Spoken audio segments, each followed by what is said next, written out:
Hello friends, welcome to the online education. This is the subject C503 Physical and Analytical Chemistry, Unit number 5 Volumetric Analysis. તો વિદ્યાર્થી મિત્રો, આપણે ટીવાય BSc semester 5નું આ 5મું unit અને ચેપ્ટરનું name છે volumetric analysis વિશે આજે આપણે અભ્યાસ કરવા જઈ રહ્યા છીએ. તેના પહેલાં થોડું આપણે રિવિઝન કરીએ, જેમાં મેં તમને અગાઉનું જે યુનિટ છે યુનિટ નંબર 4 એના ચેપ્ટર પહેલું તથા ચેપ્ટર બીજું આપણે પૂર્ણ કરેલ છે.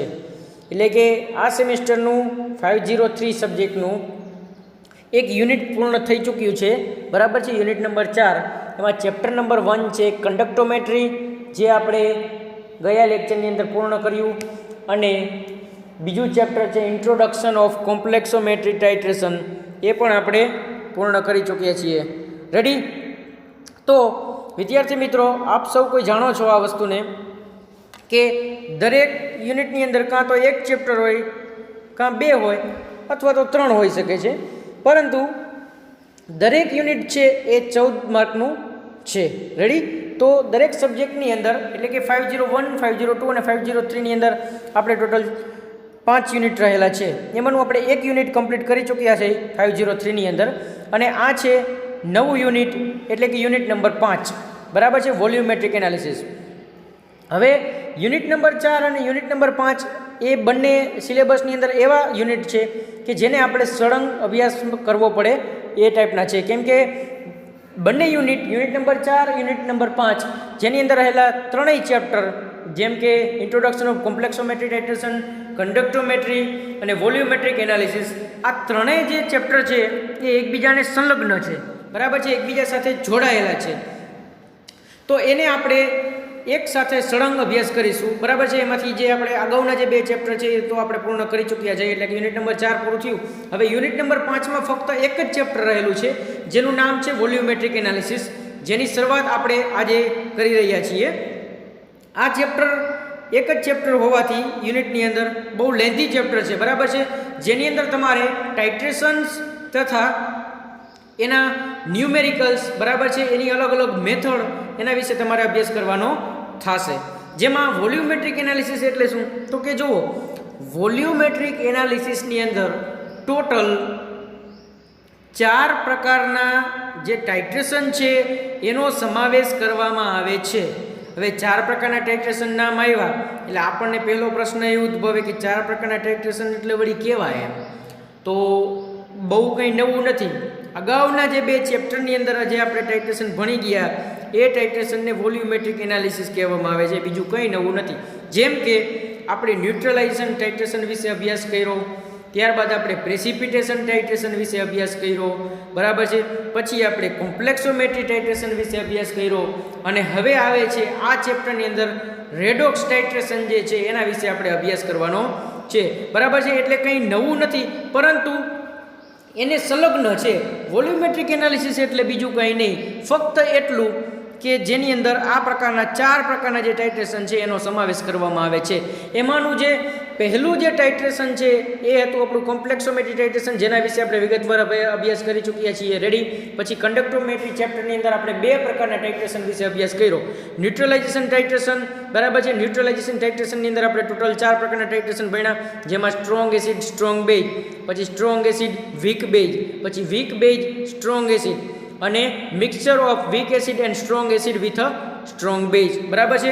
આમ 4 પ્રકારના ટાઇટ્રેશન વિશે આપણે અભ્યાસ કર્યો, બરાબર છે.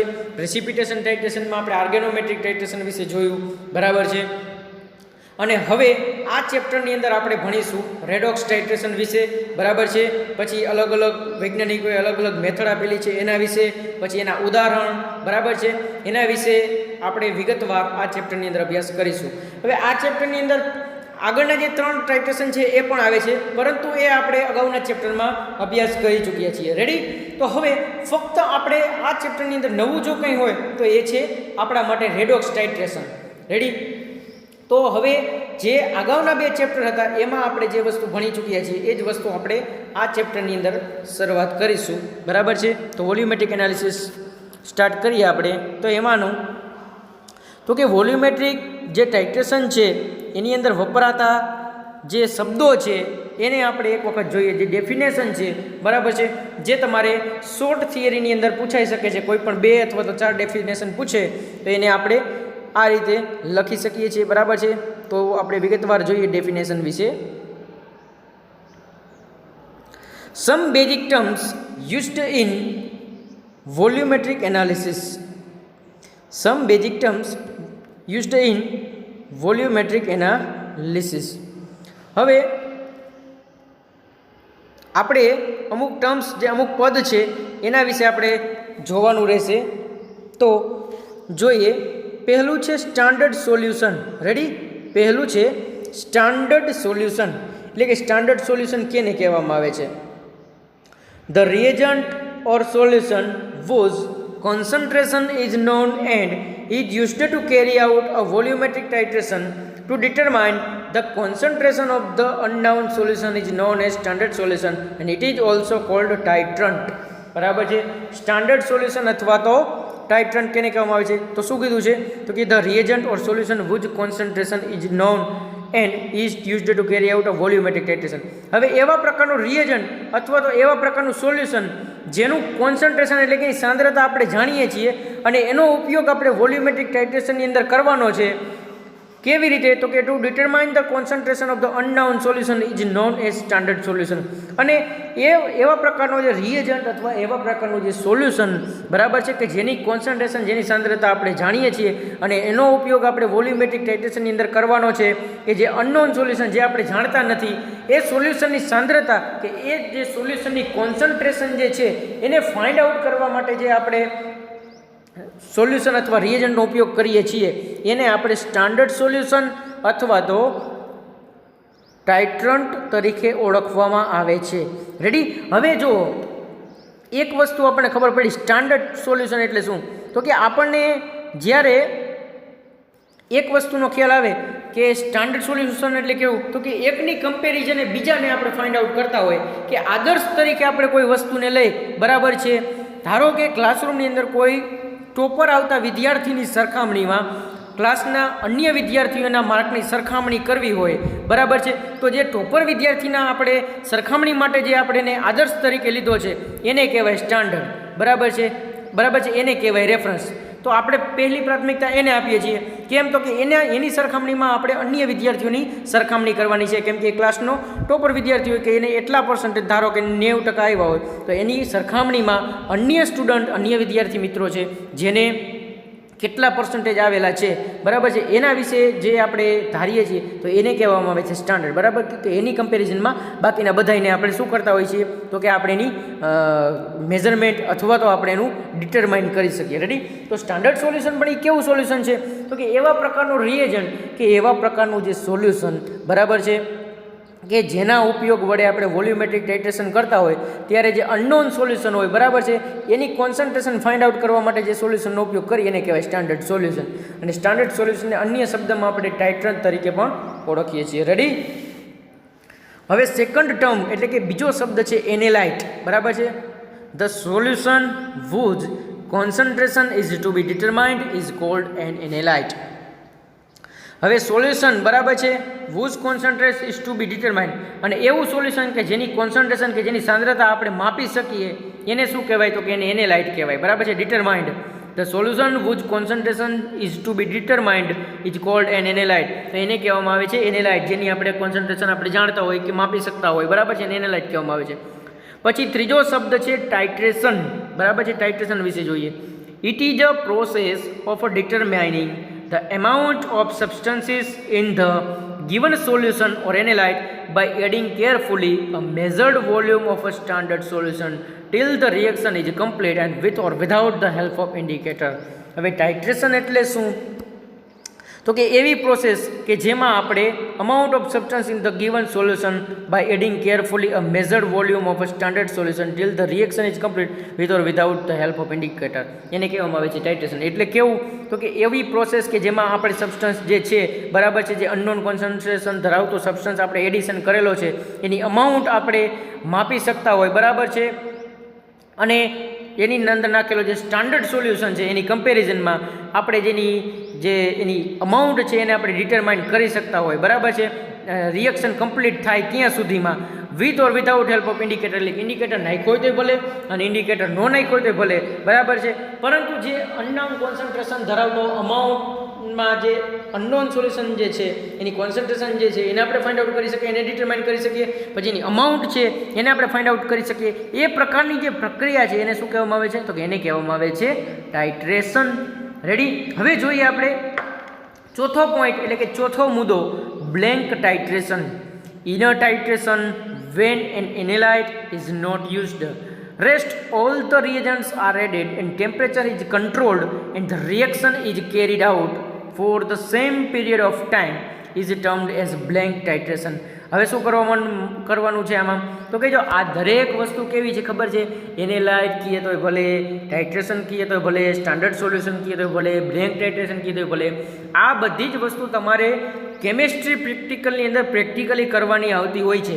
એટલે કે જ્યારે તમે પ્રેક્ટિકલ પરફોર્મ કરશો લેબોરેટરીની અંદર ત્યારે સૌથી વધુ તમને આ વસ્તુ સમજાશે, બરાબર છે. પરંતુ ડેફિનેશનની દ્રષ્ટિએ, એટલે કે વ્યાખ્યાની દ્રષ્ટિએ જો આપણે જોઈએ તો એને આ મુજબ લખી શકાય કે in a titration when an analyte is not used. Titration દરમિયાન જ્યારે એનેલાઇટ યુઝ ન થતો હોય ત્યારે rest all the reagents are added, એની અંદર આપણે ઘણા બધા પ્રકારના રિએજન્ટને એડ કરી નાખીએ, બરાબર છે.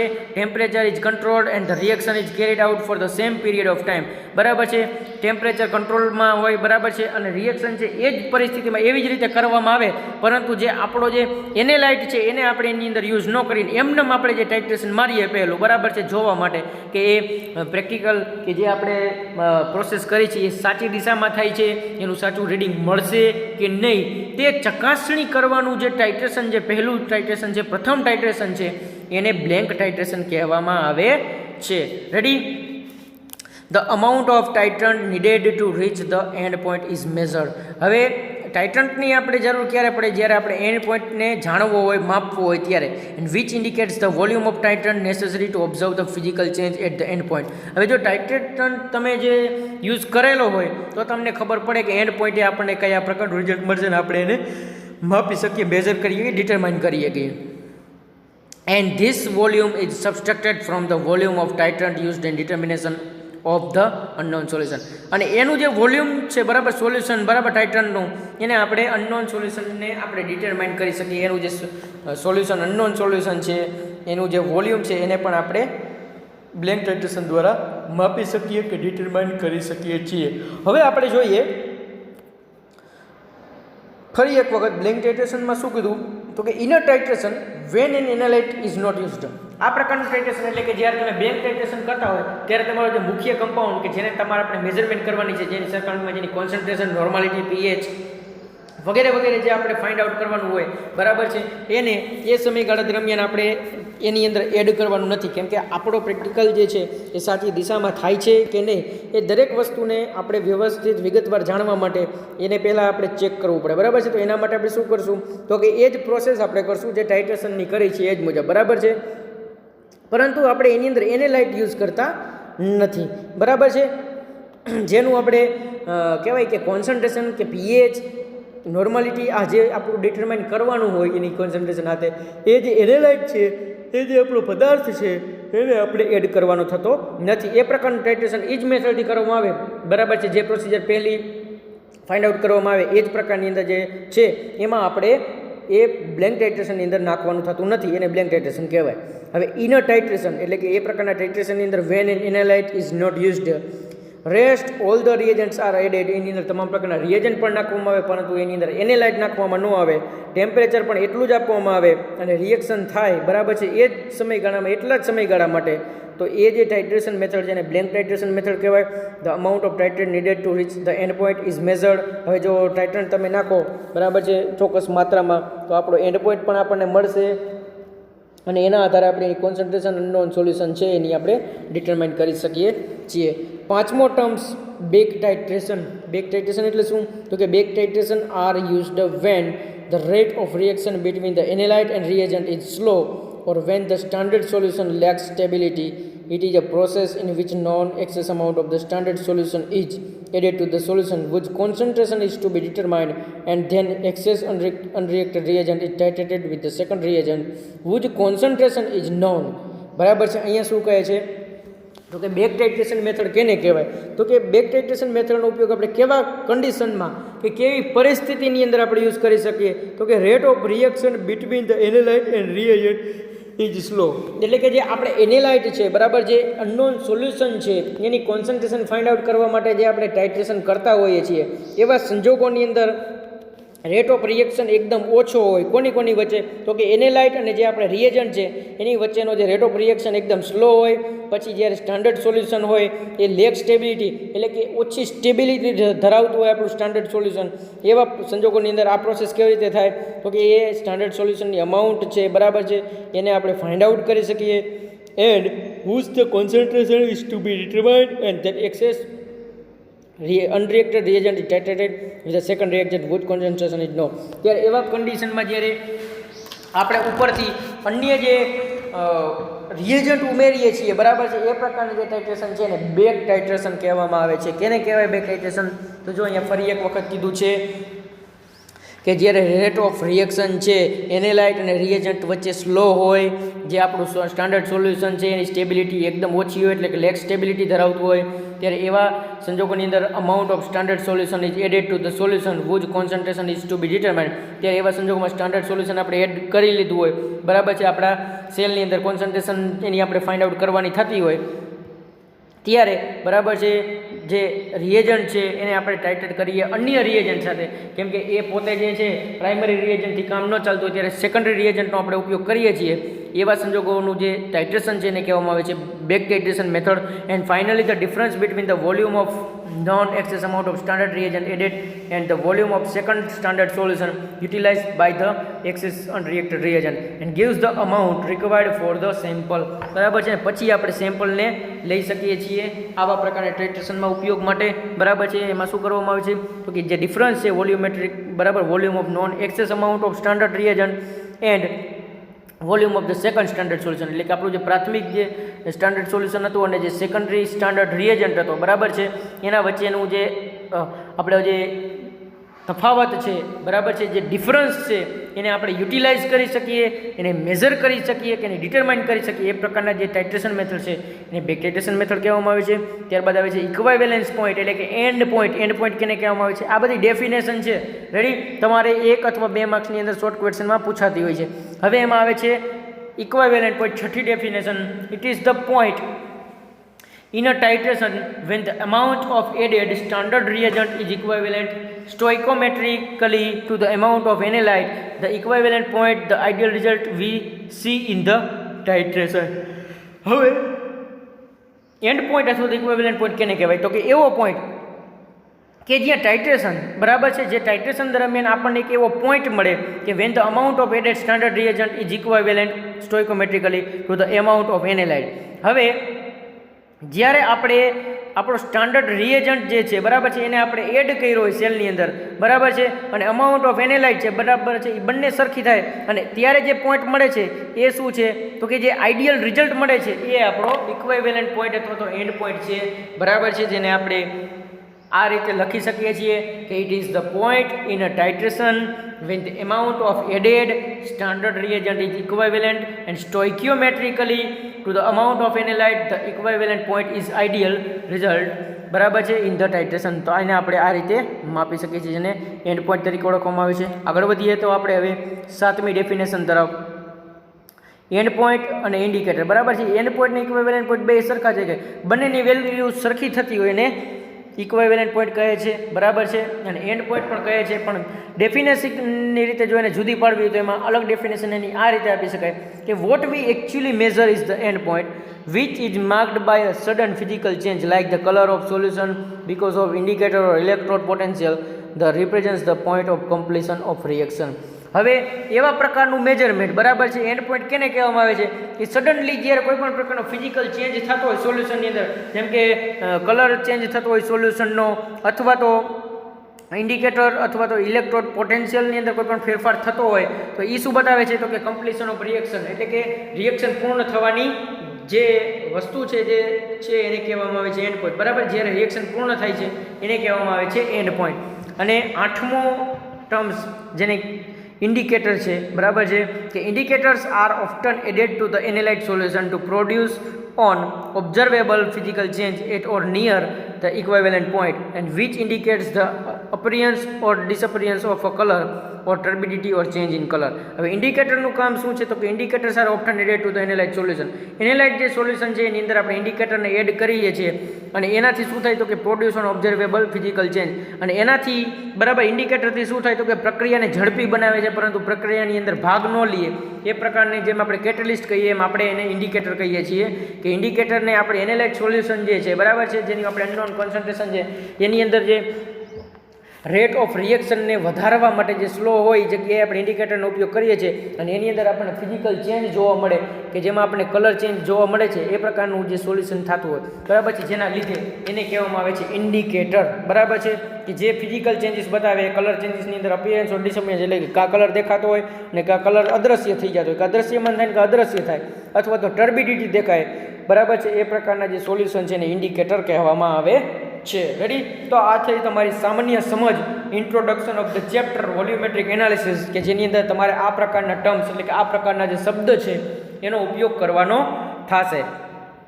તો આપણે આ ચેપ્ટરની અંદર આ પ્રકારના જે ટર્મ્સ છે, જે શબ્દો છે એનો ઉપયોગ આપણે કરીશું વોલ્યુમેટ્રિક એનાલિસિસની અંદર. Explanation of primary and secondary standard. હવે પ્રાઇમરી સ્ટાન્ડર્ડ શું છે અને સેકન્ડરી સ્ટાન્ડર્ડ શું છે એના વિશે આપણે વિગતવાર સમજીએ. તો પહેલાં લઈએ પ્રાઇમરી સ્ટાન્ડર્ડ. પ્રાઇમરી સ્ટાન્ડર્ડ કોને કહેવામાં આવે છે અને પ્રાઇમરી સ્ટાન્ડર્ડ તરીકે આપણે કોનો ઉપયોગ કરી શકીએ એના વિશે આપણે જોઈએ. A primary standard is a highly purified stable reagent that is used as a reference material for a titration or for any other qualitative analysis. હવે અહીંયા શું કહેવામાં આવ્યું છે? તો કે જે પ્રાઇમરી સ્ટાન્ડર્ડ છે કેવા છે? તો કે હાઈલી પ્યોરિફાઈડ, એ એકદમ પોતાના પ્યોર ફોર્મમાં છે, સ્ટેબલ રિએજન્ટ છે, બરાબર છે, અને એનો યુઝ ક્યાં કરી શકીએ? તો કે આપણે એનો રેફરન્સ મટીરિયલ તરીકે યુઝ કરી શકીએ. આપણે કોઈ પણને જેમ વાત કરી કે સ્ટાન્ડર્ડ કેને કહેવાય? તો કે એકની સરખામણીમાં આપણે બીજાની કમ્પેરિઝન કરવી હોય તો આપણે રેફરન્સ લેવો પડે, કે જે સ્ટાન્ડર્ડ લેવો પડે કે જે સૌથી બેસ્ટ હોય, બરાબર છે, એને આપણે સ્ટાન્ડર્ડ તરીકે લઈ શકીએ. તો એ કેવા હોવા જોઈએ? તો કે હાઈલી પ્યોરિફાઈડ, એટલે કે ખૂબ જ શુદ્ધ હોવા જોઈએ. સ્ટેબલ રિએજન્ટ, બરાબર છે, એકદમ એની સ્ટેબિલિટી કેવી જોઈએ રિએજન્ટની? તો કે એકદમ perfect stable reagent, and that is used as a reference material for a titration for any other qualitative analysis. કે આ પ્રકારના જે ક્વોલિટેટિવ એનાલિસિસ છે, બરાબર છે, જે ટાઇટ્રેશન છે એની અંદર આપણે જે રેફરન્સ મટીરિયલનો યુઝ કરીએ છીએ એને કહેવામાં આવે છે primary standard. Ready? In a neutralisation titration succinic acid solution is considered as a standard solution. In a redox titration solution of KMnO4 or K2CrO4 is considered as a standard solution. બરાબર છે. એટલે શું કીધું છે? તો કે જ્યારે તમે ન્યુટ્રલાઇઝેશન ટાઇટ્રેશન કરતા હોય, બરાબર છે, એમાં સક્સિનિક એસિડને તમે કન્સિડર કરી શકો સ્ટાન્ડર્ડ સોલ્યુશન તરીકે. રેડોક્સ ટાઇટ્રેશન કરતા હોય તો પોટેશિયમ પરમેંગેનેટ KMnO4 અને પોટેશિયમ ક્રોમેટ એટલે કે K2CrO4 is a considered as a standard solution. એમાં તમે પોટેશિયમ પરમેંગેનેટ અને પોટેશિયમ ક્રોમેટને તમે સ્ટાન્ડર્ડ સોલ્યુશન તરીકે ઉપયોગ કરી શકો. પ્રેસિપિટેશન ટાઇટ્રેશનની અંદર AgNO3 સોલ્યુશન છે એ આપણું આ સ્ટાન્ડર્ડ સોલ્યુશન થશે. AgNO3 એટલે કે silver nitrate solution. And all these are primary standard solutions which are to be prepared using standard burette, pipette and measuring flask or the glassware that are properly calibrated. અને આ તમામ પ્રકારના જે standard solution છે એનો આપણે ઉપયોગ કરી શકીએ. Which are to be prepared using. અને આ પ્રકારના જે પ્રાઇમરી સ્ટાન્ડર્ડ સોલ્યુશન એને બનાવાય કેવી રીતે? તો જો એના માટે સ્ટાન્ડર્ડ બ્યુરેટ, પીપેટ અને મેજરિંગ ફ્લાસ્કની જરૂર પડે છે. એ પ્રકારના જે તમામ ગ્લાસવેર કે જેને આપણે પ્રોપરલી એટલે કે વ્યવસ્થિત રીતે એને કેલિબ્રેટેડ કરેલા હોય. કેલિબ્રેશન એટલે શું છે એ આપણે છઠ્ઠા સેમેસ્ટરની અંદર જોવાનું આવશે, બરાબર છે. એ આખી એક ટેકનિક છે કે કોઈ પણ જે ગ્લાસવેર છે કે જે કોઈ પણ મશીન છે જે આ તે વસ્તુ જે છે, બરાબર છે, એને આપણે કેવી રીતે પરફેક્ટ માપમાં લાવી શકીએ એનું જે મેથડ જેને કેલિબ્રેશન મેથડ કહેવામાં આવે છે એ આપણે નેક્સ્ટ સેમેસ્ટરની અંદર જોવાનું થશે. પરંતુ અત્યારે આપણે એટલું જ જોઈએ, એટલું જ સમજીએ કે જે અત્યારે આપણી જરૂરિયાતનું છે કે પ્રાઇમરી સ્ટાન્ડર્ડમાં આપણે કોને લઈ શકીએ. તો જો આમાં અહીંયા વાત કરી કે ન્યુટ્રલાઇઝેશન ટાઇટ્રેશનમાં આપણે સક્સિનિક એસિડને સ્ટાન્ડર્ડ તરીકે લઈ શકીએ. પછી રેડોક્સ ટાઇટ્રેશનમાં પોટેશિયમ પરમેંગેનેટ અને પોટેશિયમ ક્રોમેટને આપણે લઈ શકીએ સ્ટાન્ડર્ડ સોલ્યુશન તરીકે. પ્રેસિપિટેશન ટાઇટ્રેશનમાં AgNO3 એટલે કે સિલ્વર નાઇટ્રેટને આપણે લઈ શકીએ. એ પ્રકારના જે સ્ટાન્ડર્ડ છે, બરાબર છે, જેનો આપણે ઉપયોગ કરી શકીએ પ્રાઇમરી સ્ટાન્ડર્ડ તરીકે. અને એને બનાવાય કેવી રીતે? તો એના માટે સ્ટાન્ડર્ડ બ્યુરેટ પીપેટ અને મેજરિંગ ફ્લાસ્કની જરૂર પડે કે એવા પ્રકારના ગ્લાસવેર કે જે સંપૂર્ણ રીતે વ્યવસ્થિત રીતે એને કેલિબ્રેટ કરેલા હોય એ ટાઈપના. બરાબર છે. હવે જોઈએ characteristics of substance used as a primary standard. હવે પ્રાઇમરી સ્ટાન્ડર્ડના ગુણધર્મો કેવા હોવા જોઈએ કે પ્રાઇમરી સ્ટાન્ડર્ડ બનવા માટે એને કેવા પ્રકારના ગુણધર્મો હોવા જોઈએ સોલ્યુશનના, તો એ આપણે જોઈએ વિગતવાર. એમાં પહેલું છે substance should have high purity. તો સબસ્ટન્સ કેવો હોવો જોઈએ? તો કે એકદમ હાઈ પ્યોરિટી ધરાવતો સબસ્ટન્સ હોવો જોઈએ. Solution should be stable at any temperature and pressure. હવે જે સોલ્યુશન છે એ એકદમ સ્ટેબલ હોવું જોઈએ. ક્યારે? તો કે at any temperature and pressure. તો ગમે તે ટેમ્પરેચરે કે ગમે તે પ્રેશરે જે સોલ્યુશન છે એ એકદમ સ્ટેબલ રહેવું જોઈએ. Substance should not be hygroscopic. બરાબર છે. જે સબસ્ટન્સ છે એ હાઇગ્રોસ્કોપિક ન હોવું જોઈએ કે એબ્ઝોર્બ ન કરવો જોઈએ. મોઇશ્ચર છે, બરાબર, વાતાવરણમાંનો જે ભેજ છે એને એબ્ઝોર્બ કરી લેતું હોય એ પ્રકારનું સોલ્યુશન હશે તો એની કોન્સન્ટ્રેશનમાં પણ ચેન્જ આવશે, એની પીએચમાં પણ ચેન્જ આવશે. અને જો ચેન્જ આવ્યો સોલ્યુશનની અંદર, બરાબર છે, કે જે પ્રાઇમરી સ્ટાન્ડર્ડ આપણે વાપરીએ છીએ એની અંદર જો કોઈ પણ પ્રકારનો ચેન્જ આવે કે એની પીએચમાં ચેન્જ આવે કે કલર ચેન્જીસ આવે તો એને આપણે પ્રાઇમરી સ્ટાન્ડર્ડ તરીકે યુઝ ન કરી શકીએ. એટલે કેવો હોવો જોઈએ કે substance should not be hygroscopic. બરાબર છે. એ હાઇગ્રોસ્કોપિક ન હોવો જોઈએ, એટલે કે વાતાવરણમાંનો જે ભેજ છે એને એ એબ્ઝોર્બ ન કરી શકવો જોઈએ એ પ્રકારનો હોવો જોઈએ. સ્ટેબલ રહેવો જોઈએ ટૂંકમાં. હવે ચોથો પોઈન્ટ છે it should be available at a reasonable cost. પછી એ આપણને એકદમ વ્યાપક, એકદમ વ્યવસ્થિત એવી કોસ્ટ એટલે કે એ કિંમતે આપણને મળવો જોઈએ કે જે વ્યાજબી કિંમતે આપણને મળી જતો હોય બજારમાં એ પ્રકારનો પ્રાઇમરી સ્ટાન્ડર્ડ હોવો જોઈએ. બહુ મોંઘા હશે અતિશય અને લાઇસન્સ વગર ન મળતા હોય એવા જો પ્રાઇમરી સ્ટાન્ડર્ડ હોય તો એને આપણે વ્યવસ્થિત રીતે ટાઇટ્રેશનમાં ઉપયોગ કરી શકીએ નહીં, કેમ કે એના માટે કોઈ પણ સ્કૂલ કે કોલેજીસ એના ખર્ચા ઉપાડી શકે એવી ન હોય પરિસ્થિતિમાં. તો ત્યારે આ પ્રકારના પ્રાઇમરી સ્ટાન્ડર્ડ હોય તો એ આપણને પોસાય નહીં. તો એ કેવો હોવો જોઈએ? તો કે it should be available at a reasonable cost. એટલે કે એકદમ વ્યાજબી કિંમતે આપણને સરળતાથી પ્રાપ્ત થતો હોય એ પ્રકારનો પ્રાઇમરી સ્ટાન્ડર્ડ હોવો જોઈએ. Its value of weight should not be variable. એનો જે વજન છે એની અંદર પણ કોઈ પણ પ્રકારના વેરિયેબલ એટલે કે એની અંદર વિવિધતા ન હોવી જોઈએ, એક સરખા હોવા જોઈએ વેઇટના. પછી આવે છે it should have reasonable solubility in the titration medium. જ્યારે તમે ટાઇટ્રેશન કરતા હોય ત્યારે એની સોલ્યુબિલિટી એકધારી રહેવી જોઈએ, એમાં ચેન્જીસ ન હોવા જોઈએ કે ઘડીએ ઘડીએ ઓગળી જાય અને વળી પાછો દેખાય એ પ્રકારના ન હોવો જોઈએ. એની એકદમ સ્ટેબિલિટી વ્યવસ્થિત હોવી જોઈએ. એની સોલ્યુબિલિટી છે, સ્ટેબિલિટી છે એ કેવી હોવી જોઈએ? તો એકદમ રિઝનેબલ હોવી જોઈએ ટાઇટ્રેશન મીડિયમ વખતે. અને સાતમો પોઈન્ટ છે it should have high molecular weight. એનો મોલેક્યુલર વેઇટ છે કેવો હોવો જોઈએ? તો કે ખૂબ જ વધારે હોવો જોઈએ. So that relative error associated with the weighing the standard is minimised. તો એની જે રિલેટિવ એરર ઉદ્ભવે, બરાબર છે, એ છે એ તરત જ આપણે એને મિનિમાઇઝ કરી શકીએ એ પ્રકારે હોવી જોઈએ. તો આ થઈ કેરેક્ટરિસ્ટિક્સ એટલે કે ગુણધર્મો, પ્રાઇમરી સ્ટાન્ડર્ડના ગુણધર્મો થયા. રેડી. હવે આગળ જોઈએ આપણે સેકન્ડરી સ્ટાન્ડર્ડ કે સેકન્ડરી સ્ટાન્ડર્ડ કેવો હોવો જોઈએ. જેમ આપણે પ્રાઇમરી સ્ટાન્ડર્ડની વાત કરી તો એવી રીતે આપણે સેકન્ડરી સ્ટાન્ડર્ડ કયા પ્રકારનો હોવો જોઈએ અને એનો આપણે ઉપયોગ કેવી રીતે લઈ શકીએ તો એના વિશે આપણે વિગતવાર જોઈએ. તો કે a secondary standard is a compound whose purity is determined by chemical analysis. હવે સેકન્ડરી સ્ટાન્ડર્ડ કેવો જોઈએ? તો કે એ પ્રકારના કમ્પાઉન્ડ કે જેની પ્યુરિટી આપણે કેમિકલ એનાલિસિસ દ્વારા ફાઇન્ડ આઉટ કરી શકીએ. બરાબર છે. Primary standard can be used for determining the concentration of unknown solution. હવે પ્રાઇમરી સ્ટાન્ડર્ડનો ઉપયોગ આપણે શેના માટે કરીએ છીએ? તો કે અનનાઉન સોલ્યુશનની કોન્સન્ટ્રેશનને આપણે ડિટરમાઇન કરવા માટે. And which can later on be used as a standard to determine the concentration of another unknown solution. પરંતુ એની જ અંદર બીજું અનનાઉન સોલ્યુશન હોય ને એની કોન્સન્ટ્રેશન આપણે ફાઇન્ડ આઉટ કરવી હોય તો એના માટે જે બીજો આપણે રિએજન્ટ કે વાપરીએ છીએ એને કહેવામાં આવે છે secondary standard. So the solutions which are standardized by the primary standards and then they are used to determine the concentration of the other solution are called secondary standard. હવે એના માટે જે સોલ્યુશન મને જે પ્રાઇમરી સ્ટાન્ડર્ડ છે, બરાબર છે, એને સ્ટાન્ડર્ડાઇઝ કરવા માટે then they are used to determine the concentration of other solution. એટલે કે જે બીજું સોલ્યુશન, જે બીજો રિએજન્ટ આપણે વાપરીએ છીએ એને કહેવામાં આવે છે secondary standards. They serve as the working standard materials for titration and for many other analysis. અને જે સેકન્ડરી સ્ટાન્ડર્ડ છે એને આપણે ઘણા બધા પ્રકારના સ્ટાન્ડર્ડ મટીરિયલમાં ટાઇટ્રેશનની અંદર ઉપયોગ કરી શકીએ છીએ અને ઘણા પ્રકારના એનાલિસિસની અંદર એનો ઉપયોગ આપણે કરી શકતા હોઈએ છીએ. For example using primary standard, હવે એનું એક્ઝામ્પલ આપેલું છે કે આપણે કયા પ્રકારનું ટાઇટ્રેશન કરતા હોય તો આપણે એનો ઉપયોગ કરી શકીએ. તો કે પ્રાઇમરી સ્ટાન્ડર્ડમાં 0.1 મોલર સક્સિનિક એસિડ લીધું, NaOH સોલ્યુશન સ્ટાન્ડર્ડાઇઝ, NaOHના સોલ્યુશન આપણે સ્ટાન્ડર્ડાઇઝ કરવા જેવું છે. And using the standard NaOH solution, અને NaOHનું સોલ્યુશન આપણે યુઝ કર્યું, concentration of acetic acid can be determined, એટલે કે વીક એસિડ છે એસિડિક એસિડ એની આપણે કોન્સન્ટ્રેશન ફાઇન્ડ આઉટ કરવા માટે. તો hence NaOH solution serves as a secondary standard. તો એ પ્રકારમાં જે NaOH છે એ આપણો સેકન્ડરી સ્ટાન્ડર્ડ થશે અને સક્સિનિક એસિડ છે એ આપણો પ્રાઇમરી સ્ટાન્ડર્ડ થશે.